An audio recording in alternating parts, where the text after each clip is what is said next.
আসসালামু আলাইকুম। বিগত ২০ বছরে বাংলা ভাষা থেকে আসা ১০০ বাছাই করা প্রশ্ন। বাংলা ভাষায় সর্বপ্রথম জ্যোতিচিহ্নের প্রচলন করেন ঈশ্বরচন্দ্র বিদ্যাসাগর। বাংলা ভাষায় বিরাম চিহ্নের ব্যবহার কোন সাল থেকে শুরু হয়? শুরু হয় ১৮৪৭ সাল থেকে। ঈশ্বরচন্দ্র বিদ্যাসাগর কত সালে জন্মগ্রহণ করেন? ১৮২০ সালে তিনি জন্মগ্রহণ করেন। ঈশ্বরচন্দ্রকে কোন প্রতিষ্ঠান বিদ্যাসাগর উপাধি দেন? বিদ্যাসাগর উপাধি দেন সংস্কৃত কলেজ। বাংলা গদ্যের জনক অথবা শিল্পসম্মত বাংলা গদ্যরীতির জনক হিসেবে খ্যাত সাহিত্যিকের নাম হচ্ছে ঈশ্বরচন্দ্র বিদ্যাসাগর। কোন গ্রন্থ প্রকাশের মাধ্যমে বাংলা সাহিত্যে নতুন যুগের সূচনা হয়? বেতাল পঞ্চবিংশতি। ১৮৫৫ সালে বিদ্যাসাগরের লেখা কোন বইটি ক্লাসিক মর্যাদা লাভ করে? ক্লাসিক মর্যাদা লাভ করেছিল বর্ণপরিচয়। ঈশ্বরচন্দ্র বিদ্যাসাগরের ভ্রান্তিবিলাস কোন নাটকের গদ্য অনুবাদ? Comedy of errors. দীনবন্ধু মিত্রের কোন নাটকের অভিনয় দেখতে এসে ঈশ্বরচন্দ্র বিদ্যাসাগর মঞ্চে জুতা মেরেছিলেন? জুতা ছুঁড়ে মেরেছিলেন তিনি নীলদর্পণ দেখতে এসে। ঠক চাচা কোন উপন্যাসের চরিত্র? ঠক চাচা আলালের ঘরের দুলাল উপন্যাসের চরিত্র। ইয়ং বেঙ্গল কি? ইয়ং বেঙ্গল হচ্ছে ইংরেজি ভাবধারাপুষ্ট বাঙালি যুবক। বাংলা উপন্যাস সাহিত্য ধারায় প্রথম পুরুষ হলেন পেরিচাঁদ মিত্র। পেরিচাঁদ মিত্রের গ্রন্থ কোনটি? পেরিচাঁদ মিত্রের গ্রন্থ আলালের ঘরের দুলাল এবং তার এই গ্রন্থটি প্রথম প্রকাশিত হয় ১৮৫৮ সালে। বিষাদ সিন্ধু কার রচনা? বিষাদ সিন্ধু মীর মশাররফ হোসেনের রচনা। বিষাদ সিন্ধু কোন যুগের গ্রন্থ? এটি হচ্ছে আধুনিক যুগের গ্রন্থ। উদাসীন পথিকের মনের কথা কোন জাতীয় রচনা? এটি হচ্ছে অটোবায়োগ্রাফি বা আত্মজৈবনিক উপন্যাস। এটি মূলত মীর মশাররফ হোসেনের আত্মজীবনী। মীর মশাররফ হোসেনের লিখিত নিম্নোক্ত রচনাগুলোর মধ্যে কোনটি নাটক? এখানে নাটক হচ্ছে জমিদার দর্পণ। রোহিণী কোন উপন্যাসের চরিত্র? রোহিণী হচ্ছে এটি দুর্গেশ নন্দিনীর চরিত্র নয়। দুর্গেশ নন্দিনীর চরিত্র হচ্ছে বিমলা, আয়েশা, জগৎ সিংহ, তিলোত্তমা। আর রোহিণী উপন্যাসের চরিত্র হচ্ছে কৃষ্ণকান্তের উইল। তুমি অধম, তাই বলিয়া আমি উত্তম হইব না কেন বা হইব কেন? উক্তিটি কার? তুমি অধম, তাই বলে আমি উত্তম হব না কেন? এই প্রবাদটির রচয়িতা হলেন বঙ্কিমচন্দ্র চট্টোপাধ্যায়। পথিক তুমি পথ হারাইয়াছ, এটি কার রচনা? এটি একটি উক্তি, যে উক্তিটি বঙ্কিমচন্দ্রের চট্টোপাধ্যায়ের রচনা থেকে নেয়া। বাংলা ভাষার প্রথম সার্থক ঔপন্যাসিক কে? প্রথম সার্থক ঔপন্যাসিক বঙ্কিমচন্দ্র চট্টোপাধ্যায়। বাংলা সাহিত্যের প্রথম সার্থক উপন্যাস দুর্গেশ নন্দিনী।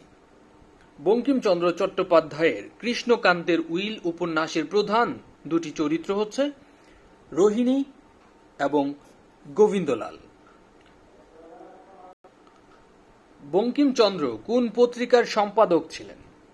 তিনি ছিলেন বঙ্গদর্শন পত্রিকার সম্পাদক। অশ্রুমালা, মহাশ্মশান এগুলো কার রচনা? অশ্রুমালা, মহাশ্মশান এগুলো হচ্ছে কায়কোবাদের রচনা। মহাশ্মশান মহাকাব্যের কবি হচ্ছেন কায়কোবাদ। এটি প্রকাশিত হয় ১৯০৪ সালে। এটি ৩ খণ্ডে বিভক্ত একটি মহাকাব্য। এর উপজীব্য বিষয় হচ্ছে ১৭৬১ সালের সংগঠিত পানিপথের তৃতীয় যুদ্ধ, যেখানে মারাঠাদের সাথে রহিলা অধিপতি নজিবুদ্দৌলার শক্তি পরীক্ষা এবং কবির দৃষ্টিতে এটি উভয়ের শক্তি ক্ষয় ও ধ্বংস, এজন্যই একে বলা হয় মহাশ্মশান। কায়কোবাদের প্রথম কাব্য গ্রন্থ হচ্ছে বিরহ বিলাপ। কায়কোবাদের মূল নাম হচ্ছে কাজেম আল কুরাইশি। দ্বিজেন্দ্রলাল রায়, প্রধানত তিনি ছিলেন কবি। ধনধান্যে পুষ্পে ভরা আমাদের এই বসুন্ধরা, এই দেশাত্মবোধক গানটির রচয়িতা DL রায় বা দ্বিজেন্দ্রলাল রায়। শাহজাহান নাটকের প্রথম রচয়িতাকে? শাহজাহান নাটকের প্রথম রচয়িতা দ্বিজেন্দ্রলাল রায়। নীল দর্পণ কোন ধরনের রচনা? এটি একটি নাটক। সামাজিক নাটক কোনটি? সামাজিক নাটক সধবার একাদশী। নীল দর্পণ নাটকের নাট্যকার হচ্ছেন দীনবন্ধু মিত্র। কোন গ্রন্থটি ঢাকা থেকে প্রথম প্রকাশিত? নীল দর্পণ। মাইকেল মধুসূদন দত্ত প্রবর্তিত নতুন ছন্দের নাম হচ্ছে অমিতাক্ষর ছন্দ। বাংলা সাহিত্যে অমিতাক্ষর ছন্দের প্রবর্তক মাইকেল মধুসূদন দত্ত। বাংলা সাহিত্যের প্রথম সার্থক মহাকাব্য হচ্ছে মেঘনাদবধ কাব্য। বাংলা কাব্যে আধুনিকতার প্রতীক বলা হয় মাইকেল মধুসূদন দত্তকে, বা আধুনিকতার জনক বলা হয়। আধুনিক বাংলা সাহিত্যের প্রথম বিদ্রোহী কবি হচ্ছেন মাইকেল মধুসূদন দত্ত। মধুসূদন খ্রিস্ট ধর্মে দীক্ষিত হন 1843 খ্রিস্টাব্দে। মধুসূদন দত্তের জীবনকাল 1824 সালে তিনি জন্মগ্রহণ করেন এবং 1873 সালে তিনি মৃত্যুবরণ করেন। বাংলা সনেটের প্রবর্তক হচ্ছেন মাইকেল মধুসূদন দত্ত। রাধা কৃষ্ণ বিষয়ক রচনা কোনটি? রাধা কৃষ্ণ বিষয়ক রচনা হচ্ছে বঙ্গসুন্দরী। দ্য ক্যাপটিভ লেডি এই গ্রন্থটি লিখেছেন মাইকেল মধুসূদন দত্ত। সনেটে থাকে 14টি লাইন। বীরাঙ্গনা কাব্যে পত্র সংখ্যা কতটি? বীরাঙ্গনা কাব্যে পত্র সংখ্যা হচ্ছে 11টি। বুড়ো শালিকের ঘাড়েরও, এটি মূলত একটি প্রহসন যেটি লিখেছেন মধুসূদন দত্ত, আর তাকে বলা হয় বাংলা নাট্য বা বাংলা নাটকের প্রতীক বা জনক। রবীন্দ্রনাথ ঠাকুর নোবেল পুরস্কার পান 1913 সালে। রবীন্দ্রনাথ ঠাকুরের পূর্বপুরুষের আদি বসতি কোথায় ছিল? আদি বসতি ছিল খুলনার দক্ষিণ দিঘিতে। তিনি জন্মেছিলেন 1861 সালের 7 মে। ভানুসিংহ ঠাকুর ছদ্মনাম ধারণ করেছিলেন রবীন্দ্রনাথ ঠাকুর। জালিয়ানওয়ালাবাগের হত্যাকাণ্ডের প্রতিবাদে রবীন্দ্রনাথ ঠাকুর নাইট উপাধি ত্যাগ করেছিলেন 1919 সালে। রবীন্দ্রনাথ ঠাকুরের মৃত্যু দিবস হচ্ছে 22শে শ্রাবণ। রবীন্দ্রনাথ ঠাকুরের প্রথম প্রকাশিত কাব্য হচ্ছে বনফুল। রবীন্দ্রনাথ যে রচনাটির জন্য সর্বাধিক বিখ্যাত সেটি হচ্ছে গীতাঞ্জলি। নিচের কোন কবিতাংশটি মূলত কোন কবির রচনা? নিচের যে কবিতাটি আছে, যেমন নীল নবঘনেও আষাঢ় গগনে তিল ঠাই আর নাহিরে, ওরা তো ওগো তোরা আজ যাসনে ঘরের বাহিরে, এটি রবীন্দ্রনাথ ঠাকুরের রচনা। ভানুসিংহ ঠাকুরের পদাবলী, এটি রচনা করেছেন রবীন্দ্রনাথ ঠাকুর। বাংলাদেশের জাতীয় সঙ্গীতে যে বিষয়টি প্রধানভাবে আছে সেটি হচ্ছে বাংলার প্রকৃতির কথা। রবীন্দ্রনাথ ঠাকুরের নির্ঝরের স্বপ্নবঙ্গ এই কবিতায় কবির উপলব্ধি হচ্ছে ভবিষ্যৎ বিচিত্র এবং বিপুল সম্ভাবনাময়। রবীন্দ্রনাথের কোন গ্রন্থটি নাটক? রক্তকরবী। নিচের কোনটি নাটক? নাটক হচ্ছে এখানে ডাকঘর। রবীন্দ্রনাথের সাংকেতিক নাটক কোনটি? রবীন্দ্রনাথের সাংকেতিক নাটক হচ্ছে ডাকঘর। বিসর্জন এই নাটকটির রচয়িতা রবীন্দ্রনাথ ঠাকুর। রবি ঠাকুরের কোন গ্রন্থটি নজরুলকে উৎসর্গ করেছিলেন? নজরুলকে উৎসর্গ করেছিলেন বসন্ত গ্রন্থটি। শেষের কবিতা এটি মূলত কোন ধরনের গ্রন্থ? শেষের কবিতা মূলত একটি উপন্যাস, যার রচয়িতা রবীন্দ্রনাথ ঠাকুর। শর্মিলা রবীন্দ্রনাথ ঠাকুর রচিত কোন উপন্যাসের নায়িকা? শর্মিলা হচ্ছে দুই বোনের নায়িকা। রবীন্দ্রনাথ ঠাকুরের প্রথম প্রকাশিত উপন্যাসের নাম বউ ঠাকুরানীর হাট। মৃন্ময়ী রবীন্দ্রনাথ ঠাকুরের যে ছোট গল্পের নায়িকা। মৃন্ময়ী হচ্ছে সমাপ্তির নায়িকা। রবীন্দ্রনাথ ঠাকুরের অতি প্রাকৃত গ্রন্থ হচ্ছে ক্ষুদিত পাষাণ। শিশুরাজ্যে এই মেয়েটি একটি ছোটখাটো বর্গীর উপদ্রব বলিলেই হয়। রবীন্দ্রনাথ ঠাকুরের কোন গল্পের সংলাপ এটি? এটি সমাপ্তি থেকে নেওয়া। কিন্তু মঙ্গল আলোকে আমার শুভ উৎসব উজ্জ্বল হইয়া উঠিল। এটি রবি ঠাকুরের যে গল্প থেকে নেয়া। এটি হচ্ছে কাবুলিওয়ালা থেকে নেয়া। কাদম্বিনী মরিয়া প্রমাণ করিল সে মরে নাই, উক্তিটি যে গল্পের। এই উক্তিটি মূলত রবীন্দ্রনাথের গল্প থেকে নেয়া। বাংলা সাহিত্যের প্রথম সার্থক ছোট গল্পকার রবীন্দ্রনাথ ঠাকুর। মতিচুর গ্রন্থের রচয়িতা রোকেয়া সাখাওয়াত হোসেন। বেগম রোকেয়া লেখনী ধারণ করেছিলেন নারীদের কুসংস্কার মুক্ত এবং শিক্ষিত করতে। বেগম রোকেয়ার রচনা নিচের কোনটি? বেগম রোকেয়ার রচনা এখানে মতিচুর এবং অবরোধবাসিনী। পদ্মরাগ এই গ্রন্থের রচয়িতা বেগম রোকেয়া। বেগম রোকেয়ার শ্রেষ্ঠ প্রবন্ধ গ্রন্থ হচ্ছে মতিচুর। তিনি জন্মেছিলেন 1880 সালে। সুলতানার স্বপ্ন এটি মূলত কোন ধরনের গ্রন্থ? সুলতানার স্বপ্ন এটি হচ্ছে একটি প্রবন্ধ গ্রন্থ, যার রচয়িতা বেগম রোকেয়া সাখাওয়াত হোসেন। জীবনে জ্যাঠামি সাহিত্যের নেকামি সহ্য করতে পারতেন না প্রমোদ চৌধুরী। সুশিক্ষিত লোক মাত্রই স্বশিক্ষিত, এই উক্তিটি করেছিলেন প্রমোদ চৌধুরী।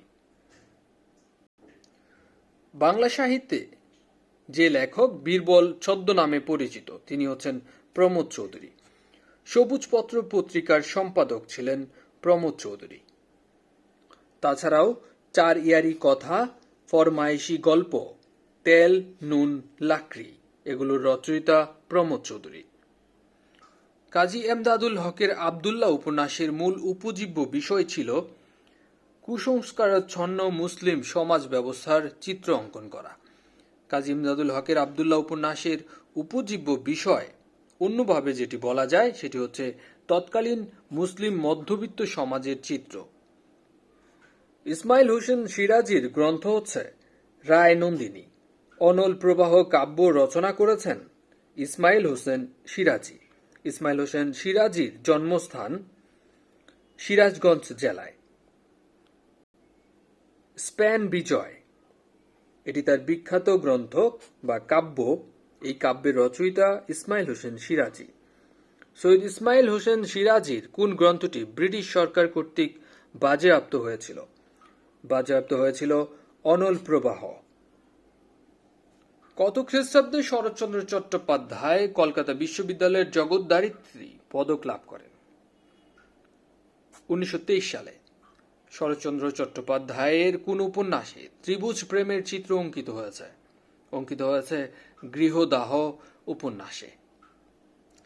রাজলক্ষ্মী এই চরিত্রটির স্রষ্টা শরৎচন্দ্র চট্টোপাধ্যায়। শরৎচন্দ্রের কোন উপন্যাসটি সরকার কর্তৃক বাজেয়াপ্ত হয়েছিল? বাজেয়াপ্ত হয়েছিল পথের দাবি।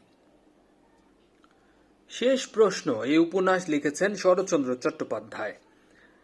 শরৎচন্দ্রের আত্মজীবনীমূলক উপন্যাসের নাম হচ্ছে শ্রীকান্ত। তার শ্রীকান্ত উপন্যাসের খণ্ড হচ্ছে 4টি। অচলা শরৎচন্দ্রের কোন উপন্যাসের নায়িকা? অচলা হচ্ছে গৃহদাহের নায়িকা। আর এই গৃহদাহ এটি প্রকাশিত হয়েছিল 1920 সালে। অগ্নিবীণা কাব্যগ্রন্থে সংকলিত প্রথম কবিতা হচ্ছে প্রলয় উল্লাস। কাজী নজরুল ইসলাম তার কোন কবিতার জন্য কারাভোগ করেন? তিনি কারাভোগ করেন আনন্দময়ীর আগমনে কবিতার জন্য।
মম এক হাতে বাঁকা বাঁশের বাঁশুরি আর এক হাতে রণতুর্য।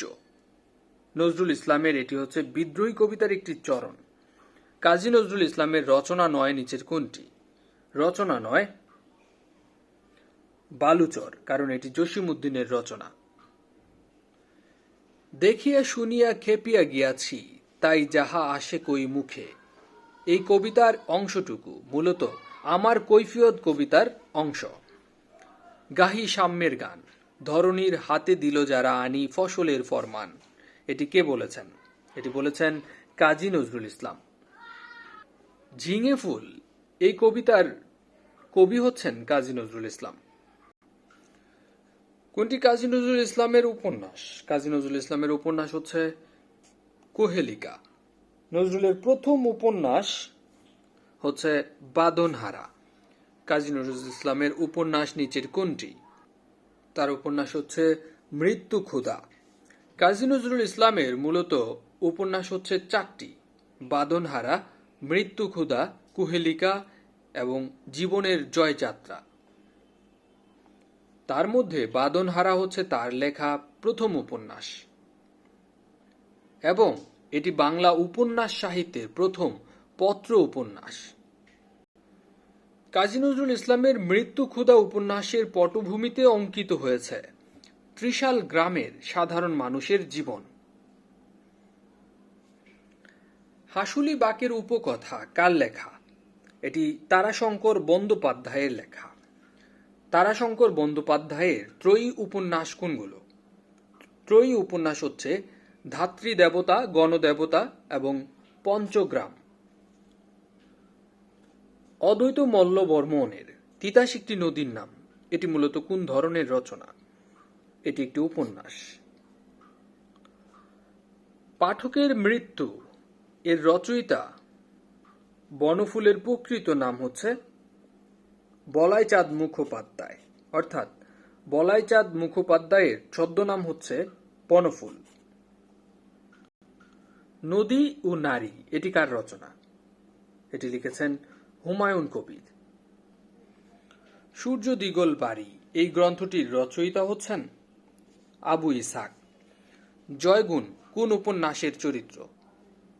জয়গুণ হচ্ছে সূর্য দিগল বাড়ির চরিত্র। সংসপ্তক কার রচনা? সংসপ্তক হচ্ছে শহীদুল্লাহ কায়সারের রচনা। সারেং বউ উপন্যাসটির রচয়িতা হচ্ছেন শহীদুল্লাহ কায়সার। পথের পাঁচালী এই গ্রন্থের রচয়িতা বিভূতিভূষণ বন্দ্যোপাধ্যায়। অপু এবং দুর্গা এই চরিত্র দুইটি যে উপন্যাসের, এই চরিত্র দুইটি পথের পাঁচালী উপন্যাসের। মানিক বন্দ্যোপাধ্যায় কোন বাদ বা ইজম দ্বারা প্রভাবিত ছিল? মার্কসিজম দ্বারা প্রভাবিত ছিল। পদ্মা নদীর মাঝি কি ধরনের রচনা? পদ্মা নদীর মাঝি হচ্ছে একটি উপন্যাস। মানিক বন্দ্যোপাধ্যায়ের পদ্মা নদীর মাঝি উপন্যাসের উপজীব্য বিষয় ছিল জেলে জীবনের বিচিত্র সুখ দুঃখ। পুতুল নাচের ইতিকথা এই উপন্যাসটির রচয়িতা মানিক বন্দ্যোপাধ্যায়। অন্যদিকে দিবারাত্রির কাব্য তার লেখা, অর্থাৎ মানিক বন্দ্যোপাধ্যায়ের লেখা আরেকটি উপন্যাস। তাছাড়া তার লেখা বিখ্যাত গ্রন্থ হচ্ছে ছোট বকুলপুরের যাত্রী, আত্মহত্যার অধিকার, এগুলো মানিক বন্দ্যোপাধ্যায়ের লেখা। বিদ্রোহী বালিকা বধূ জমিলা কোন উপন্যাসের চরিত্র? এটি লাল সালু উপন্যাসের চরিত্র। চাঁদের অমাবস্যা কোন শ্রেণীর উপন্যাস? চাঁদের অমাবস্যা হচ্ছে মনোসমীক্ষামূলক উপন্যাস। লাল সালু উপন্যাসের উপজীব্য বিষয় ছিল গ্রাম বাংলার সমাজের অশিক্ষা, কুশিক্ষা। ঠকপীরের পানি পড়ায় কি কোনো কাম হয়? লাল সালু উপন্যাসে এই উক্তিটি কার? এই উক্তিটি হচ্ছে আক্কাসের। লাল সালু, চাঁদের অমাবস্যা, কাদো নদী কাদো এই বিখ্যাত তিনটি উপন্যাসের রচয়িতা সৈয়দ ওয়ালিউল্লাহ। বরফ গলা নদী এই উপন্যাসটির রচয়িতা জহির রায়হান। বাংলাদেশের ভাষা আন্দোলন ভিত্তিক উপন্যাস কোনটি? ভাষা আন্দোলন ভিত্তিক উপন্যাস হচ্ছে আরেক ফাল্গুন। যেটি জহির রায়হানের রচনা। হাজার বছর ধরে উপন্যাসের লেখক জহির রায়হান। তার অভিনীত এবং তার তৈরি জীবন থেকে নেয়া সঙ্গম, stop genocide, let there be light এগুলো হচ্ছে বিখ্যাত প্রামাণ্যচিত্র যেগুলো মুক্তিযুদ্ধ বিষয়ক। চাচা কাহিনীর লেখক সৈয়দ মুস্তফা আলী। দেশে বিদেশে এই বইটির লেখক সৈয়দ মুস্তফা আলী। পঞ্চতন্ত্র ময়ূরপক্ষী এই গ্রন্থদ্বয়ের লেখক সৈয়দ মুস্তফা আলী। পাদটিকা গল্পটি লিখেছিলেন সৈয়দ মুস্তফা আলী। কার কবিতাকে চিত্ররূপময় বলা হয়েছে? জীবনানন্দ দাশের। কোন দুটি জীবনানন্দ দাশ রচিত কাব্যগ্রন্থ? জীবনানন্দ দাশ রচিত কাব্যগ্রন্থ হচ্ছে বেলা অবেলা কালবেলা এবং ধূসর পাণ্ডুলিপি। জীবনানন্দ দাশ প্রধানত ছিলেন প্রকৃতির কবি। বাংলা সাহিত্যের একজন আধুনিক কবি। 1942 খ্রিস্টাব্দে এডগার অ্যালান পো বিরচিত টু হেলেন কবিতা থেকে নিম্নের যে কবিতাটি রচনা করেন সেই কবিতাটি হচ্ছে বনলতা সেন। সুরঞ্জনা ওইখানে যেও নাকো তুমি। কোন কবি একথা বলেছিলেন? একথা বলেছিলেন জীবনানন্দ দাশ, যাকে বলা হয় রূপসী বাংলার কবি। আর রূপসী বাংলা এটি লিখেছেন জীবনানন্দ দাশ। জীবনানন্দ দাশের জন্মস্থান হচ্ছে বরিশাল জেলায়। যিনি মূলত 30-এর দশকের সবচেয়ে তথাকথিত গণবিচ্ছিন্ন কবি হিসেবে সমধিক জনপ্রিয় ছিল, যার বিখ্যাত কাব্যগ্রন্থ জরাপালক, ধূসর পাণ্ডুলিপি, বনলতা সেন, মহাপৃথিবী, 7টি তারার তিমির, রূপসী বাংলা, বেলা অবেলা কালবেলা। আজকে এতটুকুই। স্বপ্নের স্কুলের সাথেই থাকুন। আসসালামু আলাইকুম।